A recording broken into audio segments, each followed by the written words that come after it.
ஓம் ஸ்ரீ சாய்ராம். இந்த மோட்ச தத்துவத்தை பற்றிய விளக்கம் மதிப்பிற்குரிய நமது மாவட்ட ஆன்மீக ஒருங்கிணைப்பாளர் டாக்டர் ஸ்ரீ டி.எஸ். பாலகிருஷ்ணன் சாய்ராம் அவர்கள் ஒரு சத்சங்கத்தில் ஆங்கிலத்தில் பகிர்ந்து கொண்டது. அதை மதிப்பிற்குரிய காந்திநகர் சமிதியின் கன்வீனர் டாக்டர் ஸ்ரீ என்.வி. கோவிந்தராஜு சாய்ராம் அவர்கள் தமிழாக்கம் செய்து கொடுத்திருக்கிறார். அதை உங்களுடன் பகிர்ந்து கொள்கிறோம். சாய்ராம். இப்பொழுது நான் மோக்ஷம் என்ற தத்துவத்தை விளக்க ஒரு எளிய முயற்சியை மேற்கொள்கிறேன். இந்த கருத்துக்கள் என்னுடைய கற்பனையோ அல்லது தனிப்பட்ட கருத்துக்களோ அல்ல. இது பல ஞானிகள் மற்றும் மகாத்மாக்களின் போதனைகளின் அடிப்படையில் அமைந்தது. மோக்ஷம், அதாவது முக்தி என்ற வார்த்தைக்கு விடுதலை என்று பொருள். மோக்ஷம் என்ற சொல்லும் முக்தி, நிர்வாணம் என்ற சொற்களும் ஒரே நிலையைத்தான் குறிப்பிடுகின்றன. யாரிடம் இருந்து விடுதலை? யாருக்கு விடுதலை? என்னிடம் இருந்தே எனக்கு விடுதலை. என்னிடம் என்று நான் குறிப்பிடுவது எனது மனதில் இருந்தாகும். என் மனதின் விருப்பு வெறுப்புகளில் இருந்து, கோபதாபங்களில் இருந்து விடுதலை. அதுவே மோக்ஷம். மோக்ஷம் அடைந்து விட்டால் மனதினால் ஏற்படும் துன்பங்கள் இல்லை என்று மகாத்மாக்கள் கூறுகிறார்கள். மனதில் ஏற்படுகின்ற படபடப்பு, பயம், மனச்சோர்வு இவை அனைத்தும் இல்லாத அமைதி நிலைதான் மோக்ஷம். மோக்ஷத்தை அடைதல் என்கின்ற வார்த்தை பிரயோகம் தவறு. அதை புதியதாக நாம் பெறுவதோ அடைவதோ இல்லை. இயற்கையாகவே நாம் எதிலும் கட்டுப்படாதவராகத்தான் இருக்கின்றோம். நாம் உலக விஷயங்கள், இன்ப துன்பங்கள் எல்லாவற்றிலும் கட்டுப்பட்டவராக நம்மை கற்பனை செய்து கொள்கிறோம். ஒரு சின்ன உதாரணம். பணக்கார பெண் ஒருத்தி திருமணத்திற்கு தன்னை அலங்கரித்து கொள்ளும் பொழுது மிக மிக விலை உயர்ந்த நவரத்தின மாலையை காணாமல் வீடு முழுவதும் தேடுகின்றாள். இறுதியில் கணவன் அந்த நவரத்தின மாலை அவள் கழுத்தில்தான் இருக்கிறது என்று சுட்டிக்காட்டுகிறார். அட பைத்தியக்கார பெண்ணே, அது உன் கழுத்தில் இருக்கும் பொழுது ஏன் அதை வீணாக தேடி அலைகின்றாய் என்று கேட்கிறார். அதுபோன்று மோக்ஷம் என்ற அந்த உன்னத நிலை நமக்குள்ளேயே இருக்கின்றது. நாம் எப்பொழுதும் சுதந்திரமானவர்களே. ஆனால் தவறுதலாக நாம் பல விஷயங்கள் நம்மை கட்டி போட்டிருப்பதாக நம்புகிறோம். எவ்வாறு அந்த பணக்கார பெண்மணியின் கணவர் கூறினாரோ அதே போன்று நமது குருவானவர் தத்துவமசி, நீயே அது, நீயே இறைவன் என்று கூறுகின்றார்.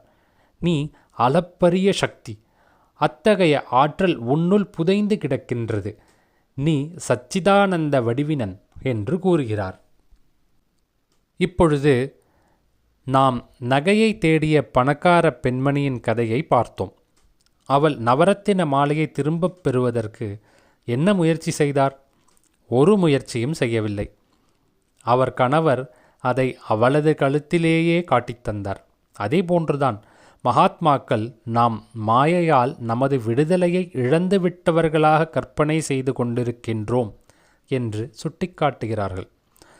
மோட்சத்தை பற்றிய சில தவறான கண்ணோட்டங்கள் இருக்கின்றன. ஒருவர் இறந்தவுடன் அவர் மோட்சத்தை அடைந்தார் என்று நாம் கூறுகிறோம்.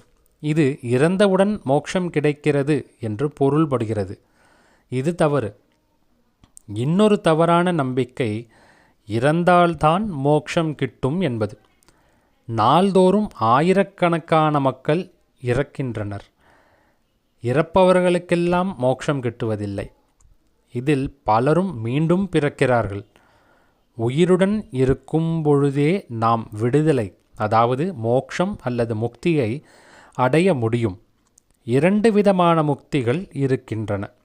ஒன்று ஜீவன் முக்தி, மற்றொன்று விதேக முக்தி.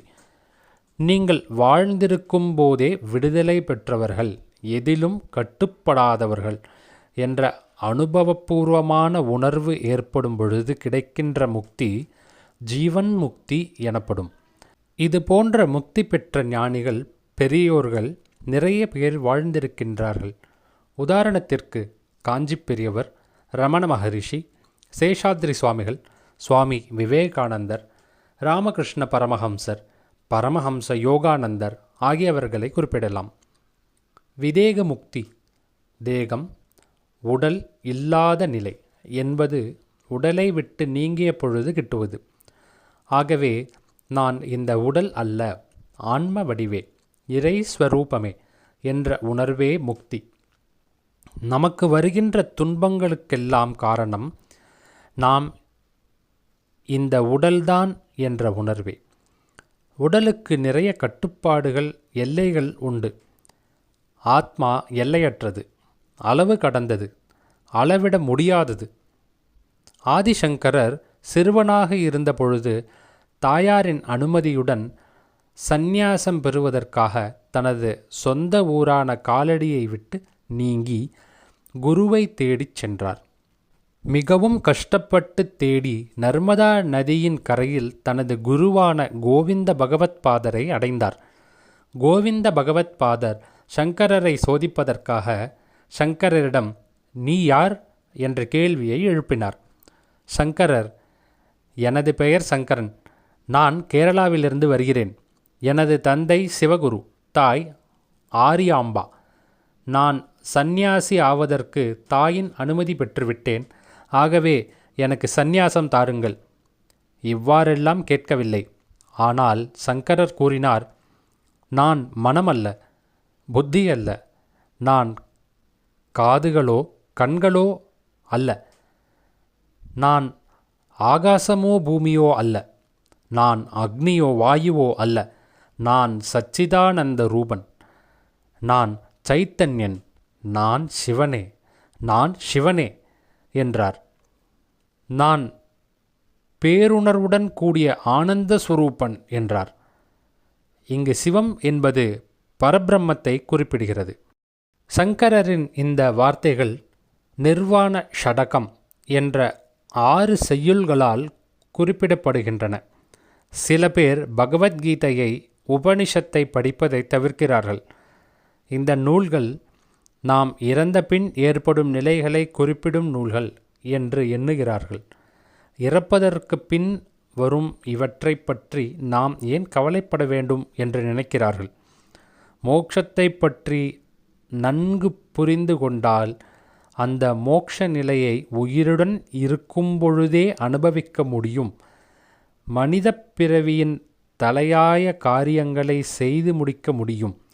எப்பொழுதும் ஆனந்தமாக பரமசாந்தியுடன் வாழ முடியும். ஜெய் சாய்ராம்.